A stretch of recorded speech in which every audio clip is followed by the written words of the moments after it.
మరణం అనేది మన ప్రయాణానికి ముగింపు కాదు. అది దేవునితో నిత్య జీవం ప్రారంభమయ్యే మరో మెట్టు మాత్రమే. నువ్వు ఈ లోకంలో పోరాడుతున్న ప్రతి క్షణం దేవుని దృష్టిలో విలువైనది. మన శరీరం శాశ్వతం కాదు, కానీ మన ఆత్మ శాశ్వతం.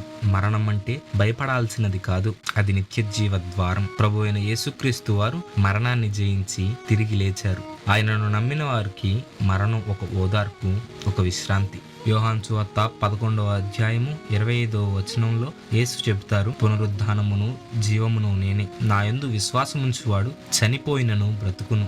మన జీవితాంతం ప్రభువునే నమ్ముతూ నడిచినప్పుడు మరణం మనకు ఒక ఆహ్వానంగా ఉంటుంది. దేవుని కౌగిలిలోకి, నిత్యమైన ప్రేమలోకి. నీ పయనాన్ని భయంతో కాక విశ్వాసంతో సాగించు. ఎందుకంటే మరణం అనేది చివరికి నిన్ను దేవుని దగ్గరకు చేరుస్తుంది. మరణం అంతం కాదు, అది దేవుని ఒడిలో ఆరంభం. నీ జీవితం ప్రతిరోజు దేవునికి అర్పణగా ఉండనివ్వు. మరణం వచ్చినా అది నీ పయనాన్ని ఆపదు. మరణం దేవుని రాజ్యంలోకి నిన్ను చేరుస్తుంది.